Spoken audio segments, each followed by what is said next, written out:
Assalamualaikum warahmatullahi wabarakatuh. Perkenalkan, nama saya Sri Ulfa Junaidah dari SMP Negeri 3 Melabu, CGP Angkatan 4 Kabupaten Aceh Barat. Izinkan saya untuk merefleksikan tentang filosofi pemikiran Ki Hajar Dewantara. Pemikiran Ki Hajar Dewantara tentang pendidikan adalah bahwa pendidikan merupakan tuntunan hidup sebagai kodrat yang ada pada anak agar dapat mencapai keselamatan dan kebahagiaan yang setinggi-tingginya, baik sebagai manusia maupun sebagai anggota masyarakat.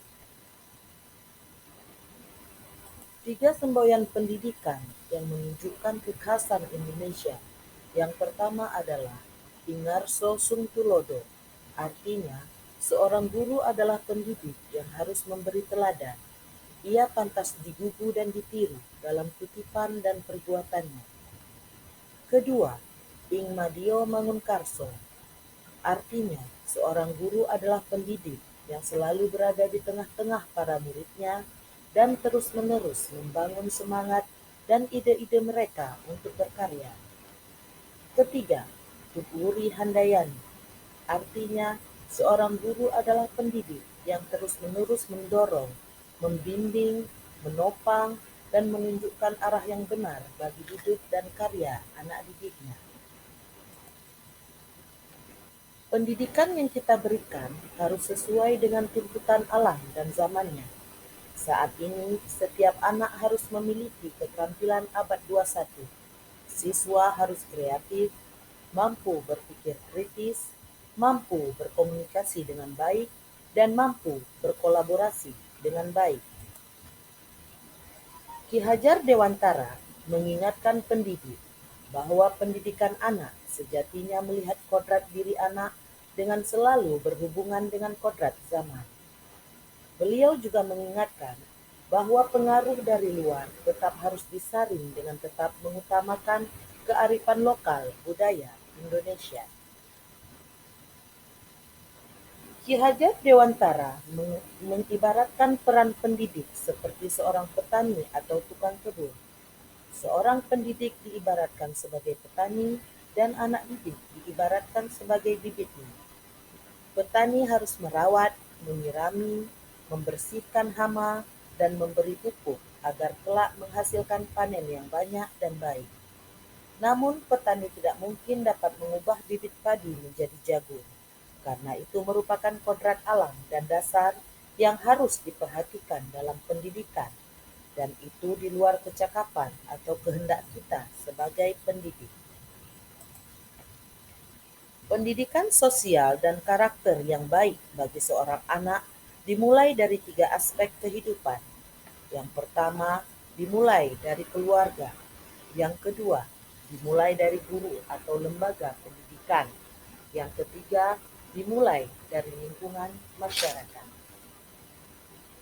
Setiap anak memiliki kodratnya masing-masing yang sudah digariskan, maka tugas kita sebagai pendidik adalah membimbing, menuntun, dan menjadi instruktur agar murid kita merdeka untuk belajar sehingga mencapai keselamatan dan kebahagiaan yang setinggi-tingginya. Selain itu, hal yang terpenting dalam pendidikan anak kita adalah memberikan pendidikan akhlak atau budi pekerti.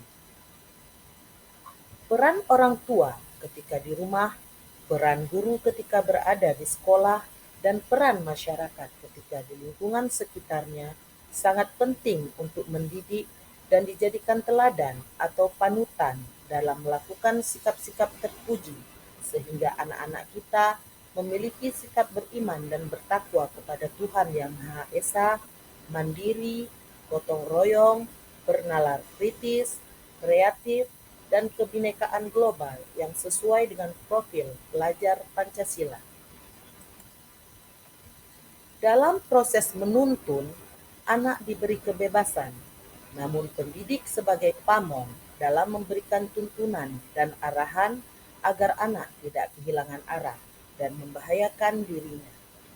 Seorang pamong dapat memberikan tuntunan agar anak dapat menentukan kemerdekaannya dalam belajar. Sebagai seorang pendidik, Kita harus memahami bahwa bermain adalah kodrat anak. Guru harus menggunakan metode pembelajaran yang menarik dan menyenangkan agar merangsang minat belajar anak.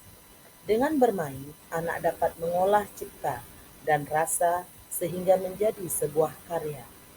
Anak yang terpenuhi kodratnya akan tumbuh menjadi insan yang memiliki budi pekerti yang baik atau yang dikenal dengan akhlakul karimah.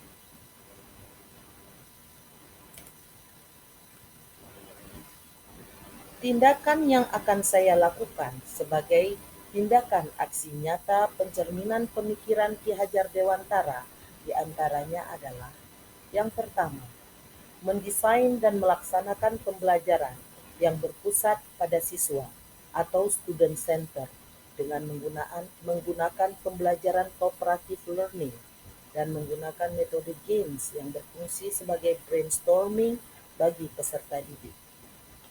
Yang kedua, memberikan pendidikan budi pekerti dengan melaksanakan pembiasaan dalam kegiatan keagamaan di sekolah maupun di rumah dan menumbuhkan sikap sopan santun, disiplin, gotong royong, dan kreatif pada siswa.